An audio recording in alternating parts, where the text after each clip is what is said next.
Hello, and thank you for coming back to my channel. Today I'm going to take a look at some differences between the Vocaster 2 and the Rodecaster Duo. So if that is something that you're interested in, stick around.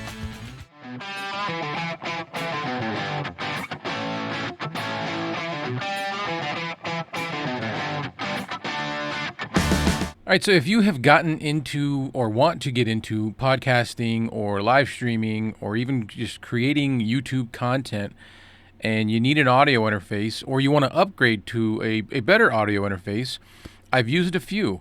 I'm going to today show you the differences between the Vocaster 2 from Focusrite and the Rodecaster Duo, two interfaces that I happen to have and I have used and experienced, and I happen to like both of them.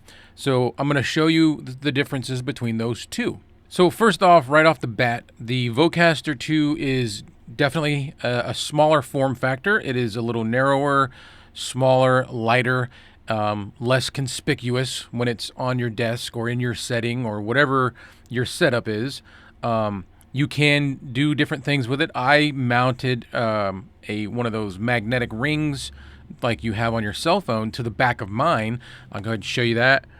And I can mount this on a magic arm, one of those friction arms, and get it up off the desk if I want to kind of declutter the desk space, so to speak. The Rodecaster Duo, I used a monitor arm to mount it on because the bracket that fits onto the back of your monitor for this monitor arm happens to fit perfectly on the Rodecaster. So that is how I have my Rodecaster set up and lifted up off the desk. And it's, just off to the right of where I'm sitting. Easy access. If I reach over here, I can have access to the sound pads, change the faders, my inputs in and out. Very simple, very easy setup. It's not down on the desk like some people have it. I've thought about doing that, but this is working, so I'm just going to keep going this way. But there's the differences. You can see the size difference between the two. The Rodecaster Duo is much larger. Would I say it's too big? No, it's just different. So there's the size differences. All right, so going around to the back of the Vocaster, you have two XLR microphone inputs. They are XLR only, and then next to that you have a 48 volt button to turn on your phantom power if you're using condenser microphones. It also has a TRRS output so that you can connect it to your phone. There are, did I mention the monitors? I think I mentioned the monitors. And then you have a Bluetooth button which will activate Bluetooth connectivity so you can connect it to your phone or other Bluetooth devices that way if you want to bring music in, bring in callers. I've done that. I've done that with both devices, and both of them do a pretty good job of it. There is also a output for your camera connectivity with a TRS connection so that you can bring this sound right directly into your camera if you're using like a DSLR camera, things of that manner. And then moving along, it's got the USB-C outlet to plug in the power, and it has the power switch. And then back on to the front of the Vocaster, you have your two headphone volumes. In the center, the big dial, that is your gain, and it controls your gain for your microphones. Down at the bottom, there are physical buttons that will mute your microphone. There is a button to turn on the enhancements, and then there is a control for host and guest microphones. And then the same thing for the guest. They have the enhancement button and the mic mute button. And last but not least, directly on the front edge of the Vocaster are the two 1/4-inch headphone jacks where you would plug in your headphones. So with all that being said, let's jump into the Vocaster Hub software, and you can get a look at what comes with the software program. So initially, it's the way I've got it set up. You can see that my guest mic is muted and the host mic is not muted. So that's why you're able to hear me. You can mute from in here, and then you can unmute it and hear me again. So there's options. I like the physical mute button on the device itself versus this, but you can do it this way as well. And then right next to that, you've got the enhancements. And if you look in those, you've got radio, clean, warm, and bright. All right. Right next to that is the auto gain. And the way that works is you select this button, this bar right here where your meter is will fill up blue and slowly go down to 0. The entire time it's moving, you just keep talking and it will auto set the gain for you. I've got the gain set up relatively high, but I've got it where I wanted it. So if you wanted to auto gain, you could do that as well. I'll go ahead and do that real quick just to show you. Testing 1 2 3, testing 1 2 3. We are auto gain. Vocaster microphone. How it sounds. Okay, so it kind of put it right back where I had it, but there's how you use that. Up above that, you've got your button for 48 volts. So if you're using a condenser microphone that requires phantom power, you can turn that on here as well. You can also use the button on the back of the device. In this section, this is where you can EQ each of the different enhancements. So say you picked bright, but you wanted to give it a little bit more bass or a little bit more low end, you can just come in here and move that up according to how it sounds to where you get it to your liking. And then you can do that with any of the preset enhancements. Down at the bottom is rumble reduction. So that's going to cut out some of those, like some background noises, some of the low end noises. I like it best left alone, but you can adjust that. Now we've got that rumble reduction on low. This is what it's going to sound like. And now we've got that rumble reduction on high. This is what that's going to sound like. And I'll go back over to none. And then at the bottom, you've got your mix controls. You have host, guest, auxiliary. So if you had auxiliary coming in, Bluetooth connection, your 2 loop backs for each channel, and then your show mix. And then up at the top here, you've got these 3 dots with the 3 horizontal bars. If you click on that, inside of this, you can set your theme. I've got it set to system, and I run dark theme on everything, so it's already dark, but then you can also choose light or dark, and then it gives you some information about the device, your firmware. You can use this section to do like a factory reset on it. And then below is the options for the auto gain. So you've got default, you've got stream, and you've got camera. Stream is going to give it a little more boost than normal, so it's gonna just punch that up just a little bit higher so that you're coming in good and strong for your stream. And then down here you can choose whether or not to share analytics with Vocaster, and that is it in here.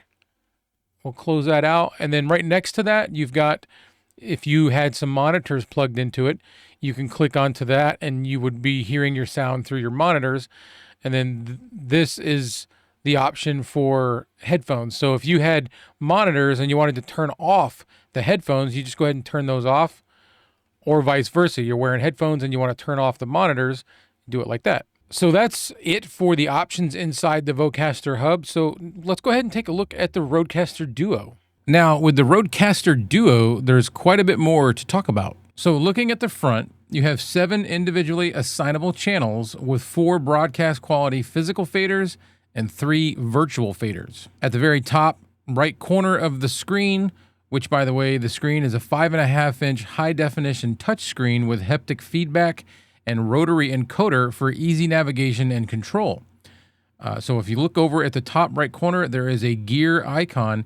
That is where you will find your settings for your Rodecaster Duo.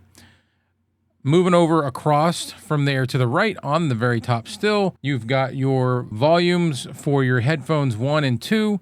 And then below it is the main knob. You can use this knob for a couple of different things, one of which is adjusting the gain. You can adjust your monitor speaker volume with this knob as well. At the bottom, you've got the listen option. You've got the mute button. And then at the in the middle, just above the faders, is the button to go into each channel individually, and you've got a set of controls in there for each one. Over to the right bottom corner, you have 6 adjustable pads with up to 4 different pages of assignments, so you can have a total of 20 what is that? 6 times 4, 24 options for sound pads, and everything's programmable. I've got a music folder on one of these where I can play music. There's sound effects. You can change your voice.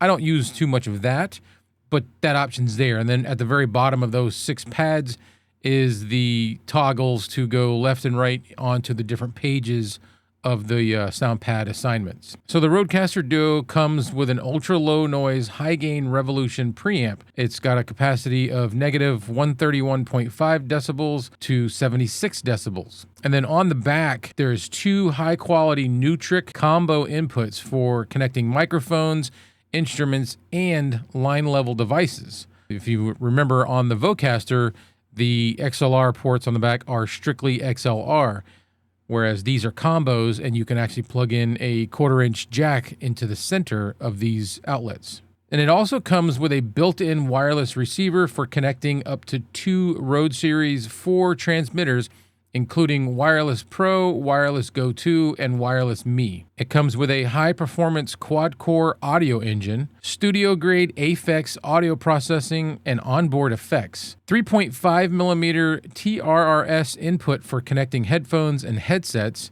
dual USB-C interfaces for connecting 2 computers or mobile devices, and it does have advanced Bluetooth connectivity for high-quality phone call integration. So it has the ability to multi-track or stereo record to a micro SD card, USB storage device, or computer. The 2 headphone jacks on the Rodecaster Duo are high-power headphone outputs, and each one of them is a 1/4-inch balanced line output. All right, so we'll go ahead and take a look at the back and show you the ports. All right, so on the back, starting on the left-hand side, you have the red power button. Directly next to that is the USB-C power port. And then to the right of that, you've got your Ethernet outlet to plug in and be hardwired into your internet. And then to the next right of that is the 1 and 2 USB-C ports. Next, we have the headphone jacks, 1 and 2.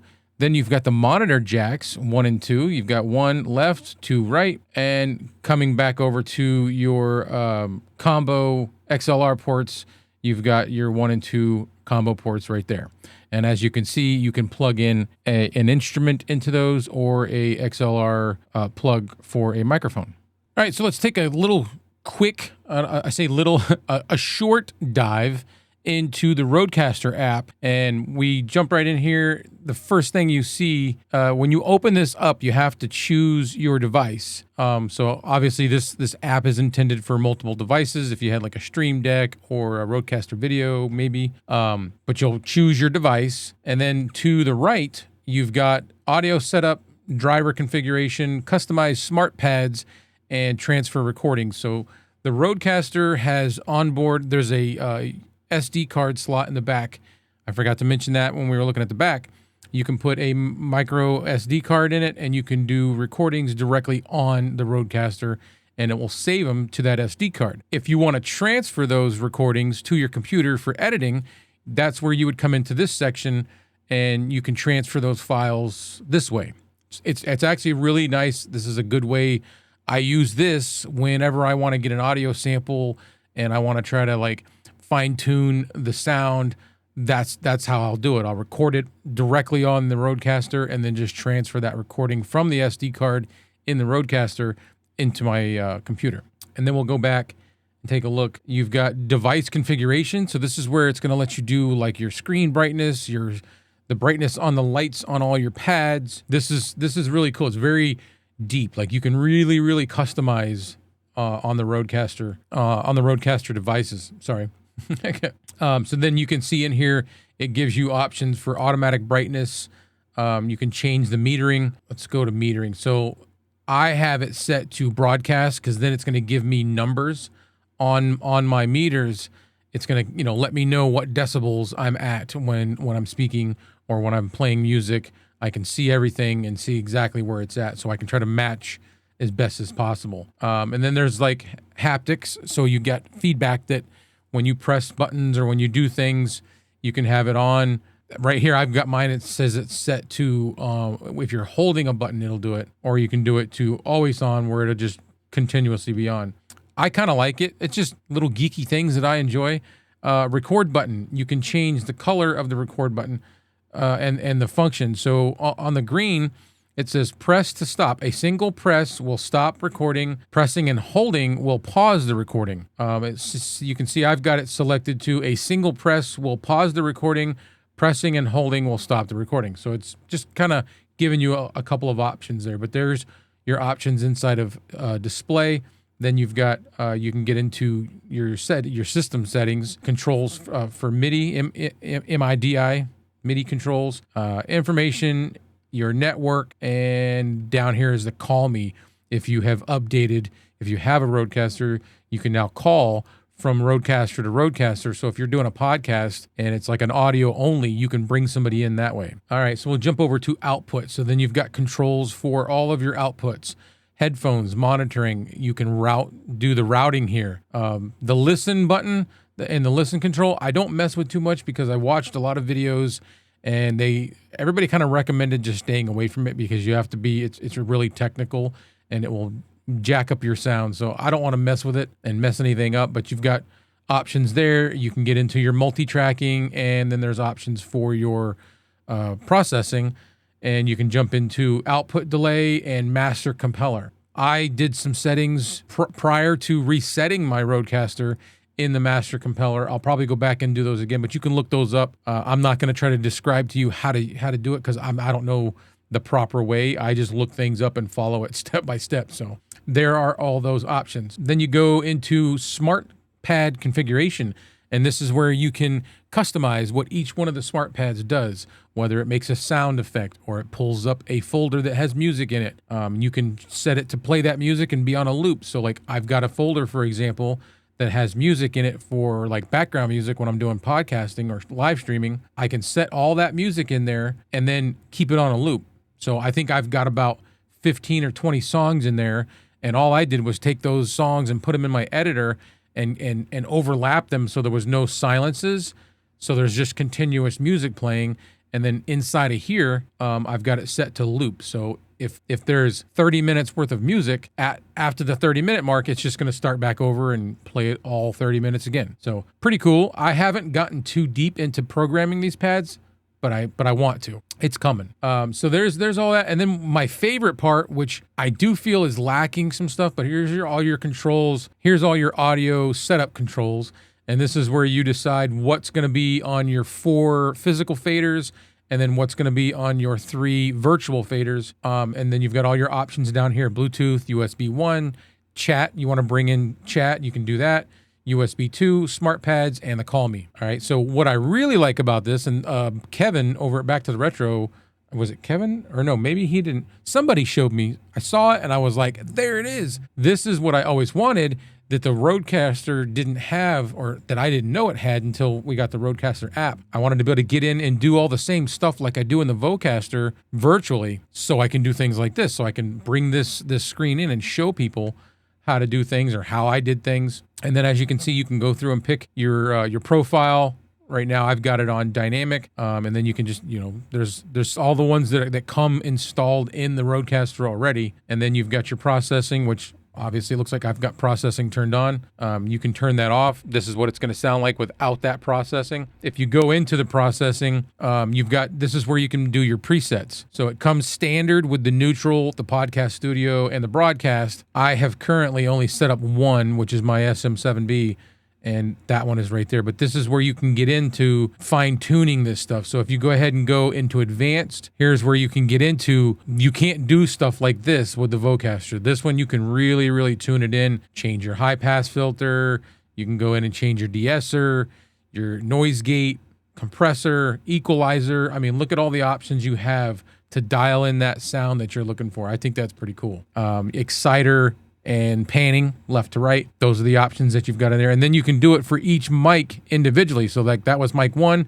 This is mic 2. Now we can go ahead and choose what we're going to do for mic 2. And then your options for condenser microphones to turn on your phantom power is down here. And this switch right here is a phase switch when you're trying to connect, or correct, I should say, different phasing issues. Not something I'm real knowledge on, so I can't tell you much more than that. But that's what that button does. So I did mention earlier that there's something lacking in this for me, and it's not a big deal. But when you're in the Vocaster Hub, when you speak, you've got your voice, your sound, your audio meters, and you can see what decibels you're going to. Usually you get like a little green bar, and then it's got the yellow zone and the red zone. When you're in the virtual version of the audio processing in the Rodecaster, you don't get to see that. Usually it's going to be showing up. Let me pull it back up. It's going to be showing up right around this area right here. On the physical device, it shows up right below my 57 dB. On the virtual version, it does not show up. So I'm hoping that they'll update that at some point and give us that meter inside of this virtual, inside the app. That would be cool. All right, so now's the part where I'll go ahead and give you some examples of how it sounds with no processing and with some processing. I'm not going to get too deep into what I did for my processing. Just going to turn on the processing, show you a couple presets.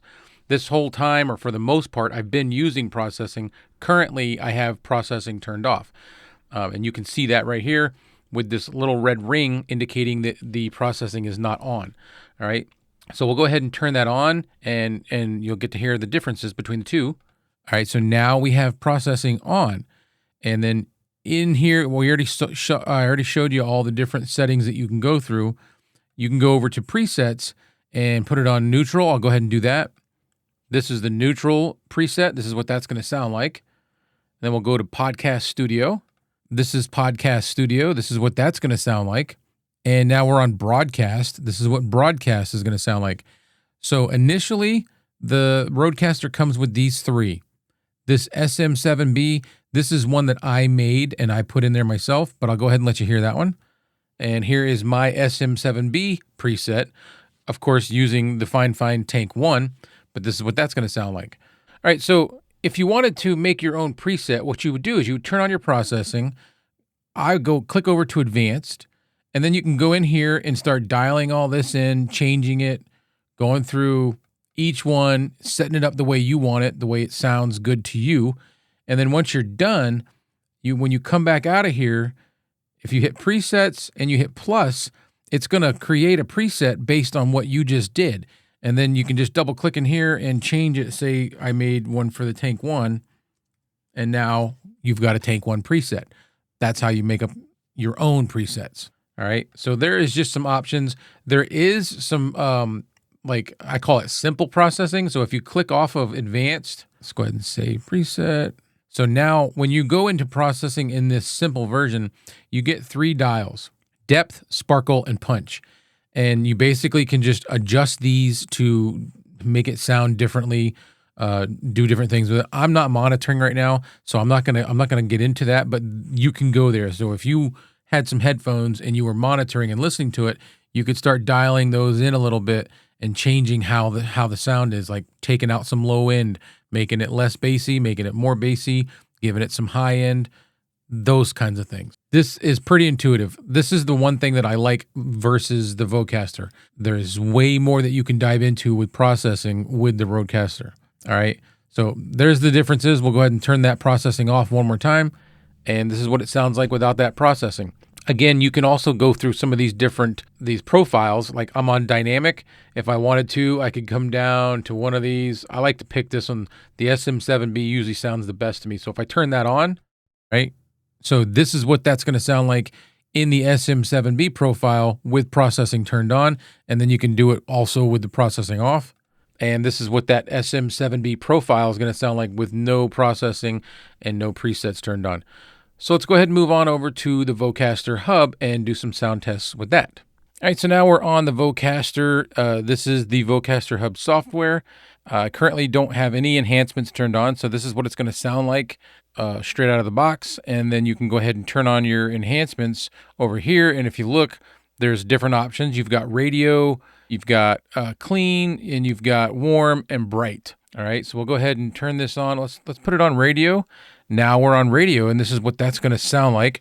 And I think I showed you before, you can go in and you can actually EQ each one of these presets to your liking. You know, if you wanted to change the bottom end and give it a little more bottom end, if you wanted to turn on the rumble reduction, you can do all that in here. But there's that, and then this is the clean. This is what clean is going to sound like. And now this is the warm setting. This is what warm's going to sound like. And this is the bright setting. This is what that's going to sound like in the Vocaster Hub. So to summarize this up, in the Vocaster, you basically, you can dial a couple of knobs, pick a preset, and you're done. That's all there is to it. It's very simple, very basic, very easy, but yet still sounds good. We're still using the Vocaster currently. Now with the Rodecaster Duo, you've got a touchscreen, you've got multiple menus, you've got multi-tracking, you've got sound pads where you can set up different noises, different sound effects, different music. There's a lot more you can do, but it's going to take a little bit more learning to figure it out. But once you figure it out, it's got a lot of really nice options to it. All right, so Vocaster, quick, simple, less to think about. The Rodecaster Duo, more power and more ways to tweak or run a show. So my take on this, my final thoughts, is the Vocaster line, the Vocaster 1 or the Vocaster 2, they are a great choice. They're a little bit more affordable, and you're still going to get good sound without a whole bunch of fuss, without a whole bunch of hype. The Rodecaster, if you've got the budget and you want to spend the money, they're running around $499, $500. It's definitely, to me, it's a little bit better of an option for if you're getting deeper into this stuff, but you've got to dive into learning how to use it first. Just like anything else, if you're using editing software, if you're using like cheaper, lower cost editing softwares, they're going to get the job done, but they're going to be limited on features. Whereas you jump into something like what I use now, DaVinci Resolve Studio, it just kind of unleashes a world of options and features, but it's going to take a lot more to learn. So you got to spend a lot more time figuring those things out before you can get somewhere with it. If you want to do that, if you want to put in that time, definitely a good choice. That's where I put the Rodecaster. All right, so that's all I've got. This was a long one. This was a really long one. So hopefully you got something positive out of it. If you did, please give me a thumbs up. I'd appreciate that. If you haven't subscribed already, you could do that too. Just saying. And there's my little comparison between the Vocaster 2 and the Rodecaster Duo. So until the next video, I'm out.